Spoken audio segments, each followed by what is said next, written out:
விண்ணரசு நெருங்கி வந்துவிட்டது என பறைசாற்றுங்கள். நலம் குன்றியவர்களை குணமாக்குங்கள். இறந்தோரை உயிர் பெற்றடச் செய்யுங்கள். தொழுநோயாளரை நலமாக்குங்கள். பேய்களை ஓட்டுங்கள். கொடையாக பெற்றீர்கள், கொடையாகவே வழங்குங்கள். புனித மத்தேயு எழுதிய நற்செய்தி பிரிவு 10 இறைவசனம் 8. இறையேசுவில் அன்புக்கினியவர்களே, ஏப்ரல் மாதம் 5ஆம் தேதியிலிருந்து ஏராளமான பெருவிழாக்களை உலகளாவிய திரு அவையினுடைய வழிகாட்டுதல் நெறிமுறைகளின் அடிப்படையில் நாம் கொண்டாடி மகிழ்கின்றோம். ஏப்ரல் மாதம் 5ஆம் தேதி உயிர்ப்பு பெருவிழாவை கொண்டாடினோம். 40 தினங்கள் கழித்து இயேசுவினுடைய விண்ணேற்பு பெருவிழாவை கொண்டாடினோம். அதற்கடுத்த ஞாயிறு தூய ஆவியானவருடைய வருகையின் பெருவிழா பெந்தகோஸ்தே திருவிழாவை கொண்டாடினோம். அதனைத் தொடர்ந்து மூவொரு கடவுளுடைய விழாவை கொண்டாடினோம். தூய்மை மிகு இறைவனுடைய திருவுடல் திரு இரத்த பெருவிழாவை கொண்டாடினோம்.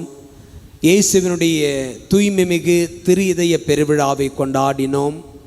நேற்றைய தினம் அன்னை மரியாளுடைய மாசற்ற திரு இதய பெருவிழாவை கொண்டாடினோம்.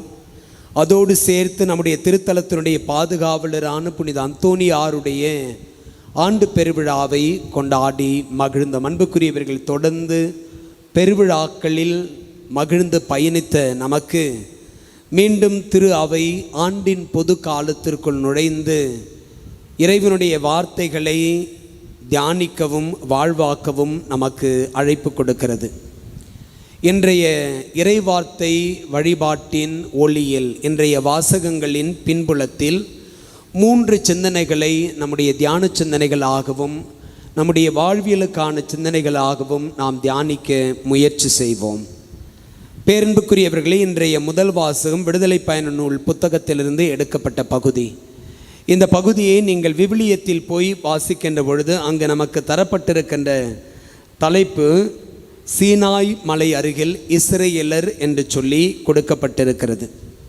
அப்படி என்றால் இஸ்ரேல் மக்கள் எகிப்திலிருந்து விடுதலை அடைந்து செங்கடலை கடந்து வாக்களிக்கப்பட்ட நாட்டை நோக்கி அவர்கள் பயணிக்கின்ற பொழுது இந்த சீனாய் மலையை கடந்து செல்ல வேண்டிய சூழலும் ஏற்படுகிறது. அப்படி அவர்கள் செல்லுகின்ற பொழுது சீனாய் மலை அடிவாரத்தில் அவர்கள் சில காலம் தங்கினார்கள். அப்படி அவர்களுடைய தங்குதலின் பொழுது நடைபெற்ற நிகழ்வை குறித்து இன்றைய முதல் வாசகம் பேசுகிறது. பேரன்புக்குரியவர்களே, சீனாய் மலை என்பது இஸ்ரேல் மக்களுடைய வாழ்க்கையில் ஒரு மறக்க முடியாத மலை. இந்த மலை அவர்களுக்கு கடவுளை நினைவுபடுத்தியது. காரணம், இந்த சீனாய் மலையில் இருந்துதான் கடவுள் தம் மக்களுக்கான வாழ்க்கை நெறியை கற்பிக்கின்றார். தாங்கள் வாழ வேண்டிய வாழ்க்கை முறையை 10 கட்டளைகள் கொடுத்து அவர்களை வழிநடத்துவதை, அவர்களுக்கான வாழ்வின் சட்டங்களை கொடுப்பதை இந்த சீனாய் மலை நமக்கு நினைவுபடுத்துகின்றது. அன்புக்குரியவர்களே, விவிலியத்தில் இந்த மலை அனுபவம் என்பது கடவுளுடைய அனுபவத்தை தருகின்ற ஒரு பெரும் அடையாளமாகவே விவிலியம் நமக்கு படம் பிடித்து காட்டுகின்றது. தொடக்க நூல் புத்தகத்தில் கடவுள் ஆபிரகாமிடம் உன் மகனாகிய ஈசாக்கை எனக்கு பலி செலுத்து என்று அவர் கேட்கின்றார்.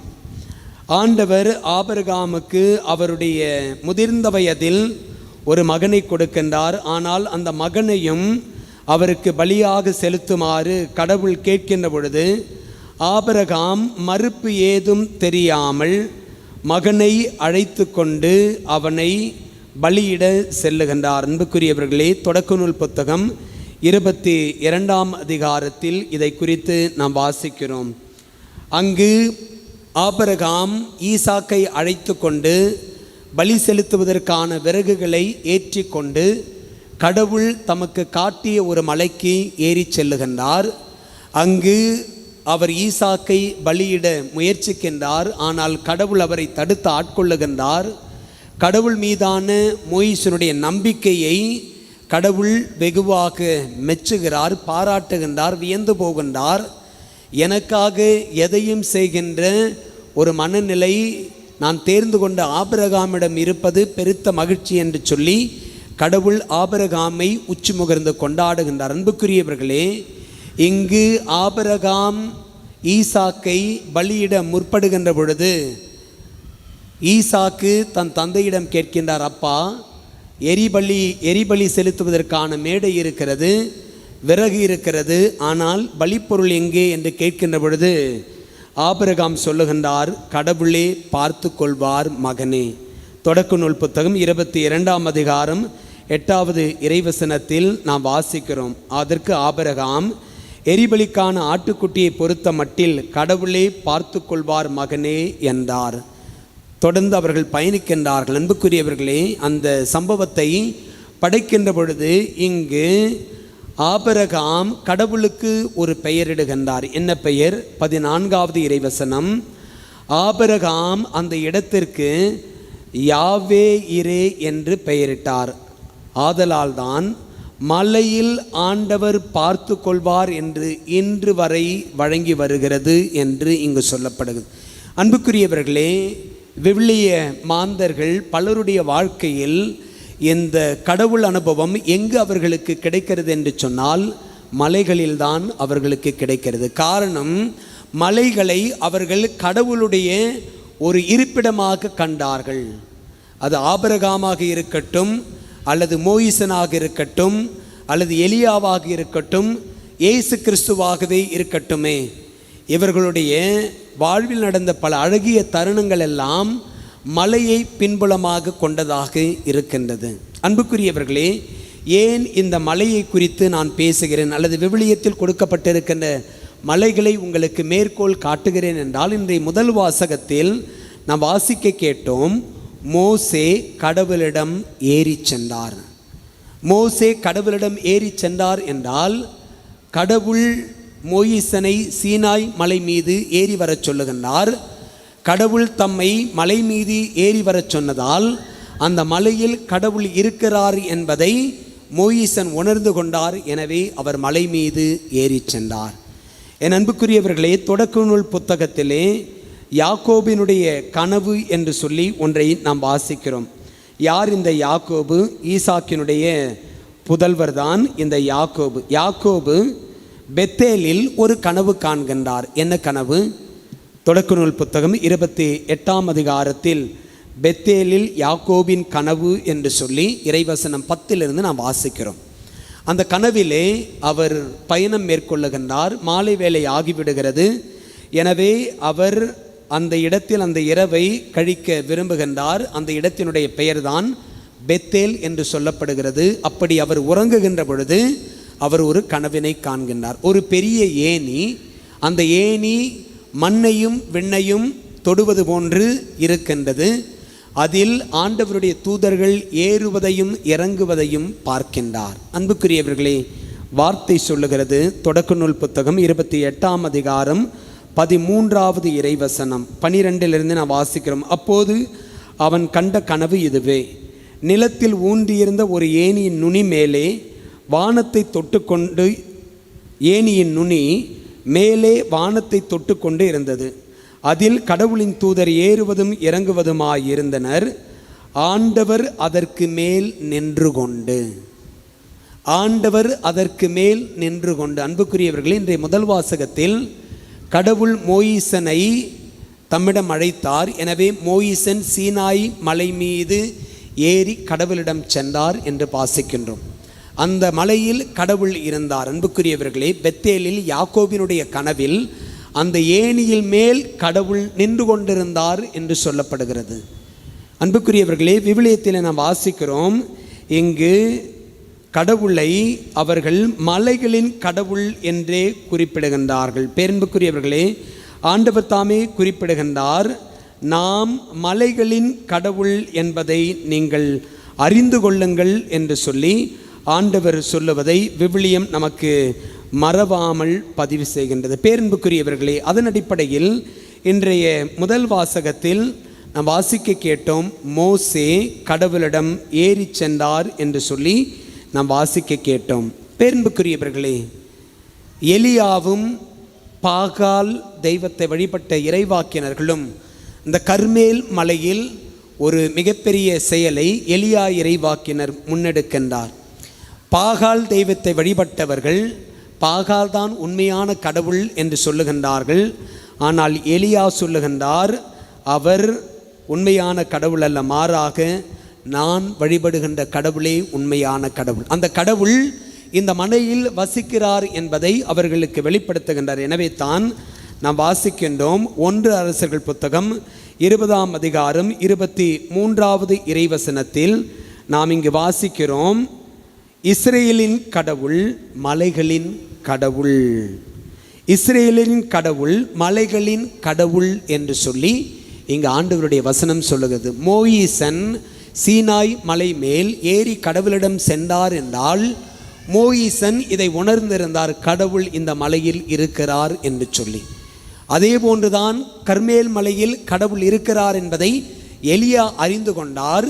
எனவே பாகால் தெய்வத்தை வழிபட்ட அல்லது பாகாலுக்கு இறைவாக்கினர்களாய் இருந்தவர்களுக்கு பாகால் கடவுள் உண்மையான கடவுள் இல்லை, இஸ்ரேலுடைய கடவுளே உண்மையான கடவுள் என்பதை அவர்களுக்கு நிரூபிப்பதற்கு அங்கே பலி செலுத்தி இஸ்ரேலின் கடவுளே உண்மையான கடவுள் என்பதையும் அந்த கடவுள் மலைகளின் கடவுள் என்பதையும் அவர்களுக்கு நிரூபிப்பதையே 1 அரசர்கள் புத்தகம் 18ஆம் அதிகாரம் நமக்கு சொல்லுகிறது. பேரன்புக்குரியவர்களே, இதே எலியா இறைவாக்கினர் கடவுள் அனுபவத்தை பெற்றுக்கொள்ளுவதற்கும் அவர் மலையின் மீது ஏறி சென்றார். ஆண்டவரும் அவரை மலையின் மீது இருக்குமாறு தான் அழைப்பு கொடுத்தார் என்பதையும் விவிலியத்தில் நாம் வாசிக்கிறோம். பேரன்புக்குரியவர்களே, கடவுள் எலியாவை பார்க்க விரும்புகின்றார். அதற்கு கடவுள் எலியாவிடம் சொல்லுகின்றார், நீர் இந்த மலை மீது வந்து நில்லும், அங்கு நான் உன்னை கடந்து செல்ல விரும்புகிறேன் என்று சொல்லி அவர் சொல்லுகின்றார். அதற்கேற்றார் போல் எலியாவும் ஆண்டவருடைய மலை மேல் நின்றார் என்று சொல்லி 1 அரசர்கள் புத்தகம் 19ஆம் அதிகாரம் 11வது இறைவசனத்தில் நான் வாசிக்கிறோம். அப்போது ஆண்டவர், வெளியே வா, மலை மேல் என் திருமுன் வந்து நில், இதோ ஆண்டவராகிய நான் கடந்து செல்லவிருக்கிறேன் என்றார். மலை மேல் என் திருமுன் வந்து நில், இதோ ஆண்டவராகிய நான் கடந்து செல்ல விரும்புகிறேன் அல்லது கடந்து செல்லவிருக்கிறேன் என்று சொல்லி ஆண்டவர் எலியா இறைவாக்கினருக்கும் சொல்லுகின்றார். அன்புக்குரியவர்களே, மலை அனுபவம் அது கடவுள் அனுபவம். இன்றைக்கு இந்தியாவை எடுத்துக்கொள்ளுங்கள் அல்லது தமிழகத்தை எடுத்துக்கொள்ளுங்கள், ஏராளமான இந்து சமய கடவுளுடைய ஆலயங்கள் எதன் மீது கட்டப்பட்டிருக்கிறது? மலைகளின் மீது தான் கட்டப்பட்டிருக்கிறது. நம்முடைய ஆலயங்கள் கூட இருக்கிறது, ஆனால் அநேகமான ஆலயங்கள் எங்கு கட்டப்பட்டிருக்கிறது? மலைகளின் மேல் கட்டப்பட்டிருக்கிறது. காரணம், இது நம்ம எல்லாருடைய நம்பிக்கையாகவும் இருக்கிறது. இதை உறுதி செய்வதற்கு கடவுள் நமக்கும் ஒரு பாக்கியத்தை கொடுத்திருக்கிறார். என்ன பாக்கியம்? என்ன பாக்கியம்? இயேசுனுடைய திருத்தூதர்களில் ஒருவரான புனித தோமாவினுடைய இரத்த சாட்சியம் எங்கு அமைந்திருக்கிறது? புனித தோமையார் மலையில் அமைந்திருக்கிறது.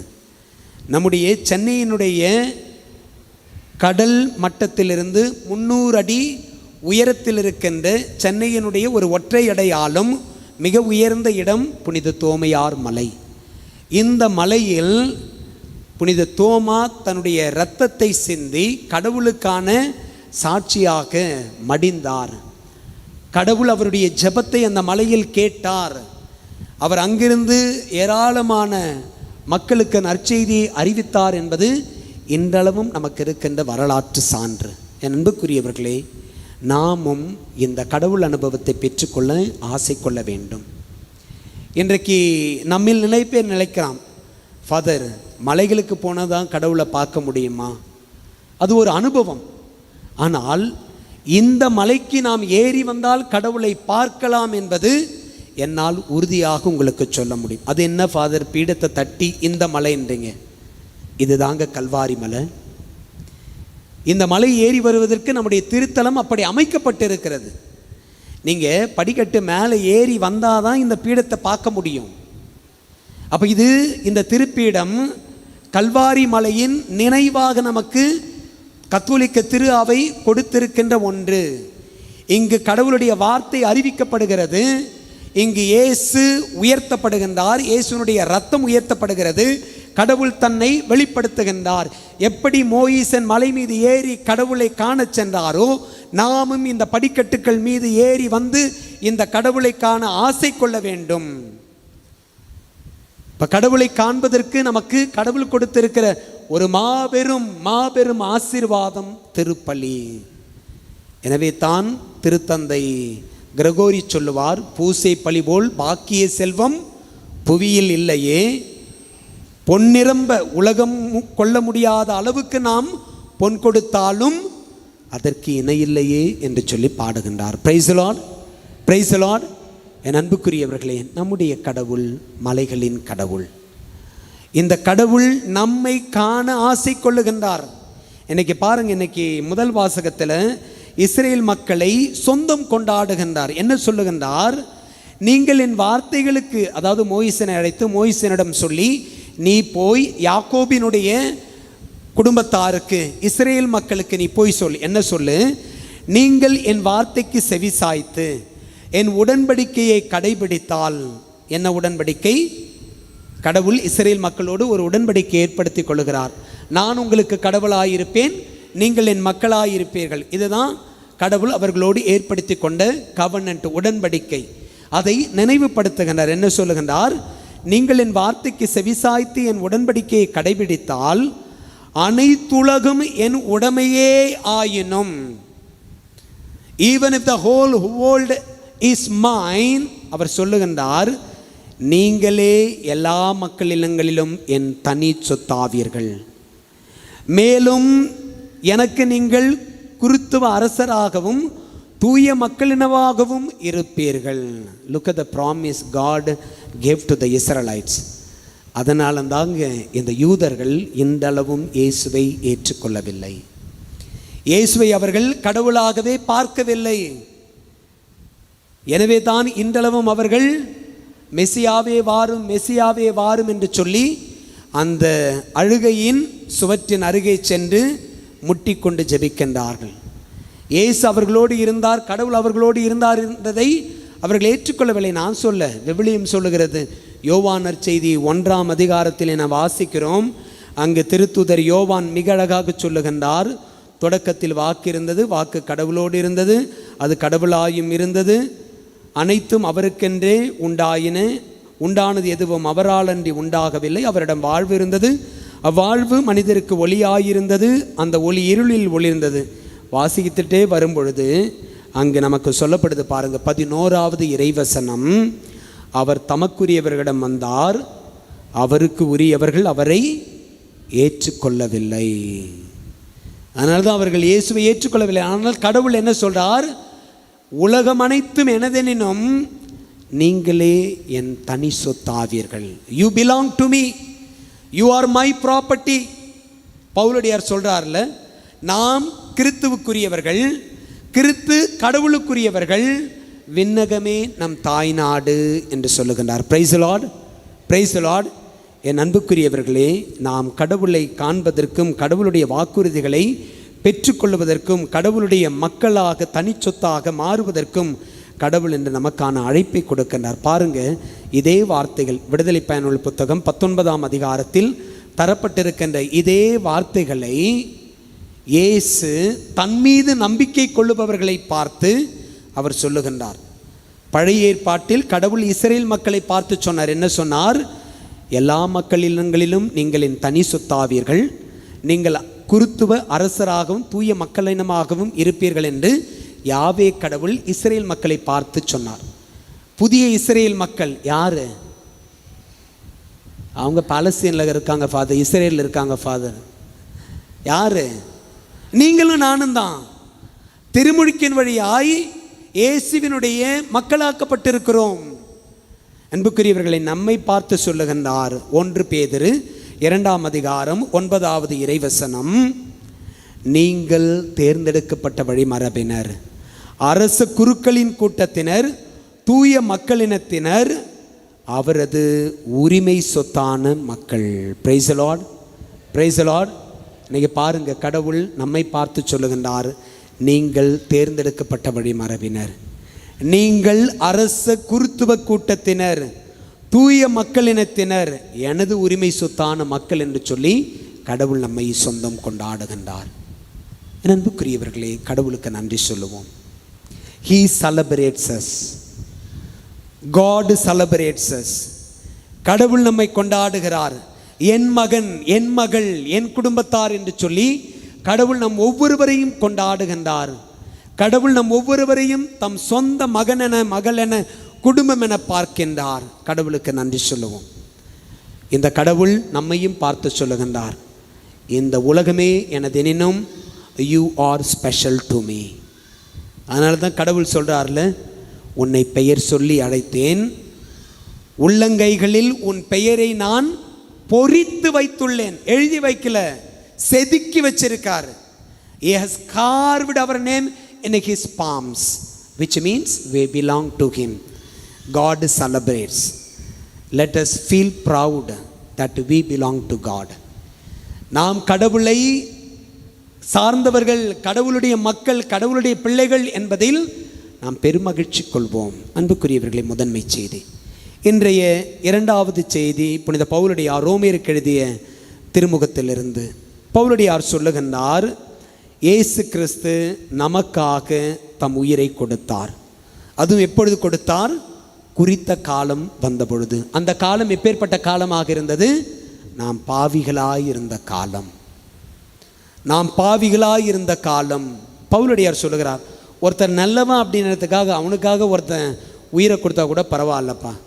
எல்லாம் பொல்லாதவனா, அயோக்கியனா, அகங்காரம் பிடிச்சவனா, ஆணவம் பிடிச்சவனா, திமிர் பிடிச்சவனா இருக்கிறான். ஆனாலும் பாருங்க, ஏசு அதெல்லாம் கணக்கில் எடுத்துக்கவே இல்லை, தன் உயிரை கொடுத்தார். Praise the lord, praise the Lord.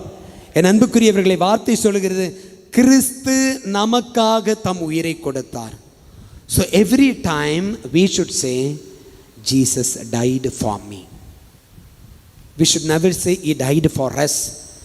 கலெக்டிவாக சொல்லலாம், ஒரு கும்பலில் கோவிந்தா அடிக்கலாம். ஆனால் நாம் தனி ஜெபம் மேற்கொள்ளுகின்ற பொழுது, நற்கரணை சந்திப்புக்கு வருகின்ற பொழுது, தனிமையாக ஜெபிப்பதற்கு வருகின்ற பொழுது நாம் இயேசுவை பார்த்து சொல்ல வேண்டும், இயேசுவே, எனக்காகவும் உன் உயிரை கொடுத்தேன். உன் மேலான அன்புக்கு நன்றி சொல்லுகின்றேன். எனக்காக, என் மீது கொண்ட அன்பிற்காக, என்னை மீட்க வேண்டும் என்பதற்காக. அன்புக்குரியவர்களே, இங்கு அப்படித்தான் சொல்லப்படுகிறது. வார்த்தை சொல்லுகிறது, தம் மகன் நமக்காக உயிரை கொடுத்ததால் நாம் கடவுளோடு ஒப்புரவாக்கப்பட்டுள்ளோம். 3 விஷயங்களை என்ற இரண்டாவது வாசகம் சொல்கிறது. 1, இயேசு நமக்காக தம் உயிரை கொடுத்தார். தம் உயிரை கொடுத்ததால் நாம் பாவங்கள் மன்னிக்கப்பட்டு கடவுளோடு ஒப்புரவாக்கப்பட்டிருக்கிறோம். Our sins has been forgiven and we have become acceptable to God. நம்ம ஆங்கில திருப்பலியில் அப்பரச காணிக்கையெல்லாம் முடித்த உடனே நம்ம prayer பண்ணுறல, Dear brothers and sisters, that my sacrifice and yours may be சாமி, நாங்கள் தமிழ் பூசிக்கு வந்துக்கிறேன், நீங்கள் இங்கிலீஷில் சொன்னால் எங்களுக்கு என்ன விளங்கும்? acceptable to God, ஏற்புடையதாகும்படி. இங்கே பாருங்கள், இயேசு கிறிஸ்து தம் உயிரை நமக்காக கையளித்ததன் மூலமாய் நம் பாவங்கள் மன்னிக்கப்பட்டு நாம் கடவுளுக்கு ஏற்புடையவராக்கப்பட்டிருக்கிறோம். அது சொல்லிட்டு இங்கே சொல்கிறார் பாருங்க, கிறிஸ்துவின் வழியாய் நாம் கடவுளோடு உறவு கொண்டு பெருமகிழ்ச்சி அடைகிறோம். இந்த மகிழ்ச்சியை தருபவர் கடவுள், நமக்கு மகிழ்ச்சியை கொடுப்பவர் கடவுள். சில நேரம் நம்ம காமெடி ஷோ பார்க்குறோம், சிரிச்சிடறோம், கடந்து போயிடுறோம். சிரிப்பொலி பார்க்குறோம், சிரிக்கிறோம், கடந்து போயிடுறோம். நண்பர்களோடு இருக்கிறோம், பேசுகிறோம், ஜோக் அடிக்கிறோம், கிளம்பி போகிறோம், மறந்துடுறோம்.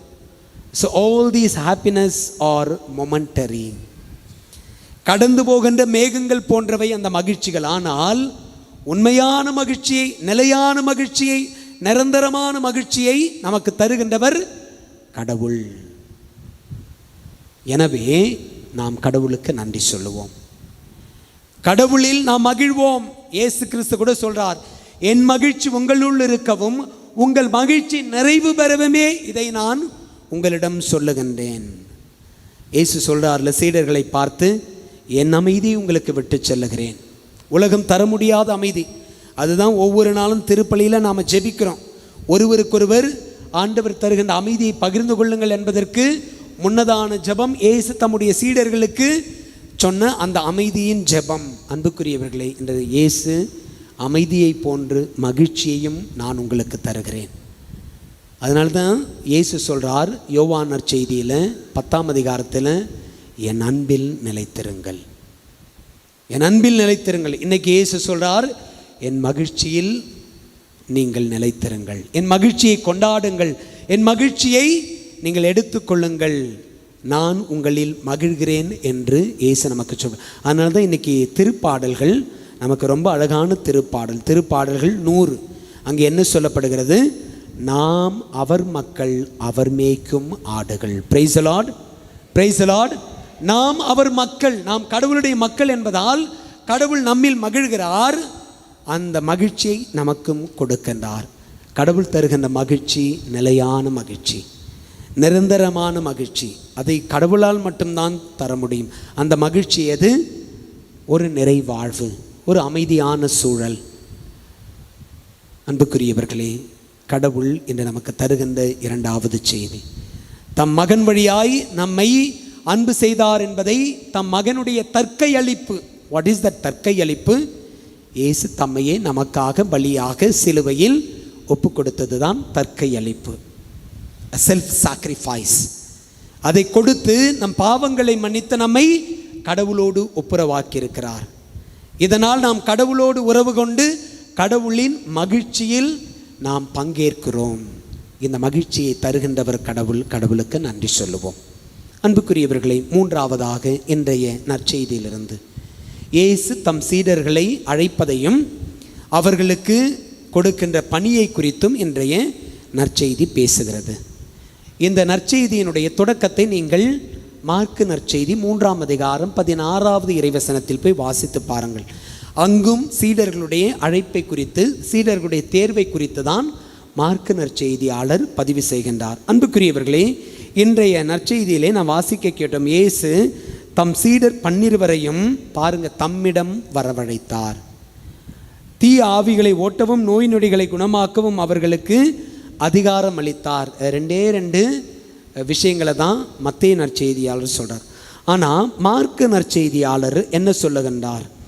அன்புக்குரியவர்களே, இங்கே நான் வாசிக்கிறோம், இயேசு சீடர்களை அழைக்கின்ற பொழுது இங்கு என்ன நடைபெறுகிறது? மார்க்கு நற்செய்தி 3ஆம் அதிகாரம் 13 அதன் பின்பு இயேசு மலை மேல் ஏறி தாம் விரும்பியவர்களை தம்மிடம் வரவழைத்தார். அவர்களும் அவரிடம் வந்தார்கள். தம்மோடு இருக்கவும், நற்செய்தியை பறைசாற்ற அனுப்பப்படவும், பேய்களை ஓட்ட அதிகாரம் கொண்டிருக்கவும் அவர் 12 நியமித்தார். அவர்களுடைய பெயர்கள் பின்வருமாறு அப்படின்னு தான் மார்க்கு நற்செய்தியாளர் சொல். இயேசு சீடர்களை அழைத்ததனுடைய நோக்கம் என்ன? தம்மோடு இருக்கவும், நற்செய்தியை பறைசாற்ற அனுப்பப்படவும், பேய்களை ஓட்ட அதிகாரம் கொண்டிருக்கவும் என்று சொல்லி இயேசு 3 பணிகளுக்காகத்தான் சீடர்களை அழைக்கின்றார். அழைத்து அவர்களுக்கு அதிகாரத்தை கொடுக்கின்றார். நீங்கள் போய் பேய்களை ஓட்டுங்கள், நோய்களை குணமாக்குங்கள், தொழுநோயாளர்களை நலமாக்குங்கள். It is freely given to you and you give it freely என்று சொல்லுகின்றார். அன்புக்குரியவர்களே, இயேசு சீடர்களை அழைத்தது போன்று நம்மையும் அழைத்திருக்கின்றார். பெயர் சொல்லி அழைத்திருக்கின்றார். தாயின் கருவில் உருவாகும் முன்பே எரேமியா இறைவாக்கினருடைய அழைப்பு குறித்து நான் வாசிக்கின்ற பொழுது ஆண்டவர் சொல்கிறார்ல, தாயின் கருவறையில் இருக்கின்ற பொழுதே உன்னை பெயர் சொல்லி அழைத்தேன். என் அன்புக்குரியவர்களே, கடவுள் நம்மையும் பெயர் சொல்லி அழைத்திருக்கின்றார். நமக்கும் அவர் பணிகளை கொடுத்திருக்கின்றார். இந்த பணிகளை செய்வதற்கான ஆசீர்வாதத்தை கடவுள் நமக்கு இலவசமாக மடி நிரம்ப கொடுத்திருக்கிறார். அமுக்கி குலுக்கி சரிந்து விழும்படி கொடுத்திருக்கின்றார். அப்படி என்றால் கொடுக்கப்பட்ட அந்த பணியை செவ்வண்ண செய்ய வேண்டியது நம்முடைய தலையாய கடமை. அது என்ன பணி? To be a father in the family, to be a mother in the family, to be a first son in the family, to be a first daughter in the family, or to be head of the community, or to be a CEO of a company, or HOD of a department, or a team leader in the corporate office. ஏதோ ஒரு பணியை கடவுள் நமக்கு கொடுத்திருக்கிறார். அதை கடவுள் நமக்கு இலவசமாக கொடுத்திருக்கிறார். நாம் சிறப்பாக செய்ய அழைக்கப்பட்டிருக்கின்றோம். We should know the responsibility. இயேசு சீடர்களை அழைத்தார், தம்மோடு இருக்க வைத்தார், அதிகாரத்தை கொடுத்தார், சும்மா இருக்க விடலை. Then he sends them 2 by 2. அவர்களை இருவராக அனுப்பினார். பேய்களை ஓட்டவும் நோய் நொடிகளை குணமாக்கவும் அவர்களுக்கு அதிகாரம் கொடுத்து அனுப்புகின்றார். He sends them with a mission and we have been commissioned with a mission. நமக்கும் கடவுள் பணியை கொடுத்து அமர்த்தி வைத்திருக்கின்றார். அழைத்த கடவுள் நமக்கு பணியை கொடுத்திருக்கின்றார். அழைப்பினை ஏற்றுக்கொள்வோம், பணியை சிறப்பாக செய்வோம். அருள் வேண்டி ஜெபிப்போம்.